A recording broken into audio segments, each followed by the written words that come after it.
So you were also telling me that that you love to read. I do love to read. So I was an English major. Okay. Mm-hmm. What kind of stuff do you like to read? I'm a big biography person. I love to know about people and to learn about their history. But I read all different genres. Most recently, I read, I'm thinking my last 2 books, Kite Runner. That was really excellent. I haven't read that. Yeah. Life of Pi. I haven't read that. Yeah. Highly recommend both of those. Nice. Elvis and Me. I was very curious about Priscilla Presley. I think she's gorgeous. And I think it was such a different time and a very interesting story. Well, and I know that because, you had the movie that came out about her last year and then the Elvis movie that came out the previous year. But it's interesting because I think, what was she, 16 when they got together? Yeah, I want to say she was 14, if I remember correctly, 14 or 15 when they first met. I don't think that he wouldn't consummate. I don't know. It seems that there's other things that you can do besides sex to. But I think that she moved into his house when she was still in high school. Okay.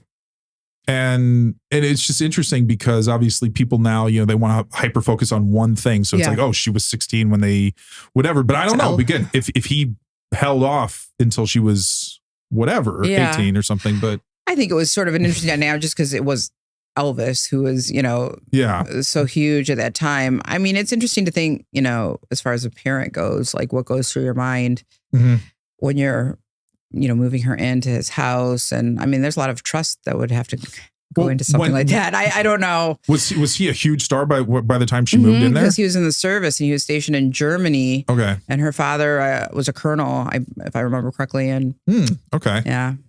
So do you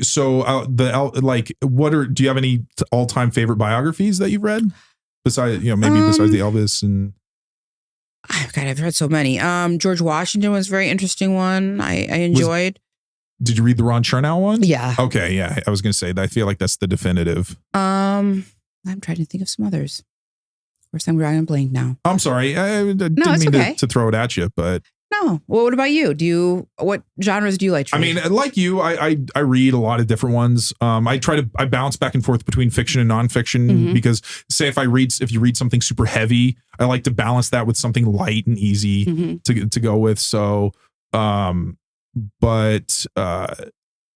really, biographies are great. I mean, Ron Chernow obviously being a great one. Walter Isaacson. Yeah, Walter Isaacson had a few really good ones. I think he did Einstein, which was really interesting. I didn't read the Einstein one. Have you read that? And then he did one on Steve Jobs. Yep, I've read the Steve Jobs one. That was very interesting. Yeah. Well, and see, that's Trutarian. Yeah. It's my one thing I remember most about it. I don't know if that would be my favorite. I think that I perhaps cared less for Steve Jobs a little bit after I read the biography.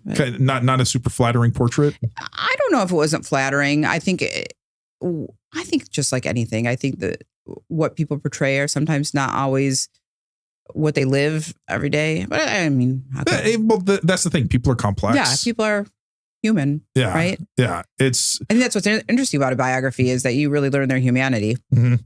Well, yeah, because I'll say this. So one of my favorites, unsurprisingly, is the biography that I read about Russ Meyer, who, do you know who that is? I don't. Okay. He was a filmmaker in the 60s and the 70s who specialized in sexploitation films and featured women with very, very large boobs.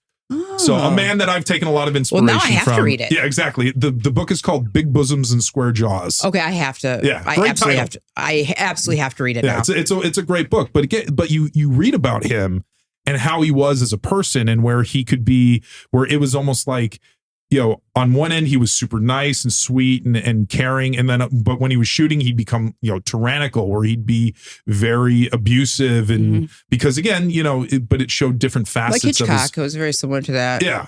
But he had a lot of people that he shot with multiple times. And it's just fast. Yeah. That's the great thing about, about how and he wrote an autobiography about himself that was like over 1,000 pages because it's about, when he was writing it about himself and very verbose and you have to have a little bit of ego, narcissism. Right? So I don't even know if you can get that because I don't know if it was ever finished, but yeah, it's something where to read about people is very fascinating. I think that is so interesting. And I feel like too, it sounds like you're a big film buff. I feel like, that transfer from fiction to film, and to have a director have a vision of what that script or what that, piece of literature means on a film screen is so interesting. I think you have to be a little bit, unique. Esoteric kind of personality to be able to pull that off. Yeah, it can definitely. And I'm curious now. Do you read one book at a time, or can you do multiple at a time? I'm more of like I'll have one book, but I also like to read magazine articles and other things. Yeah. So I probably am more like that, like balance those two. I am somebody who does not really like to read like on a Kindle or on a computer screen. I really like the tactile sensation of like turning the pages of a book. And I know they've got like Paperwhite and all of that, but it's not my jam. Yeah. There's something that's just when you read something on a tablet, it just doesn't feel the same. It's not the same.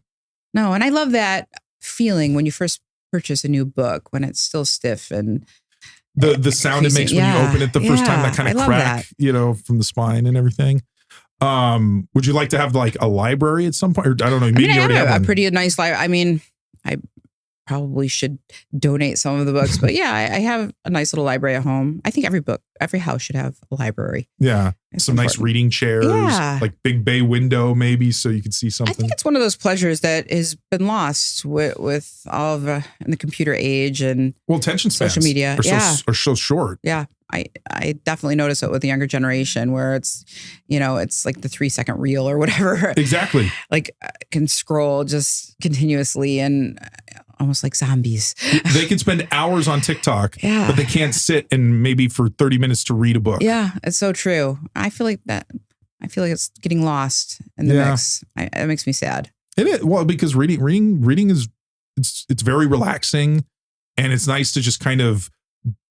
So when I like to read, I like to try to put like silence everything around me. Yes. So I put my phone away. I don't. It's like a form of meditation almost. Yeah. And you need something that kind of just calms down, especially if you're the type of person that just does a lot all the time. Yeah. Oh, that's very true. I feel like just setting aside that time is so important.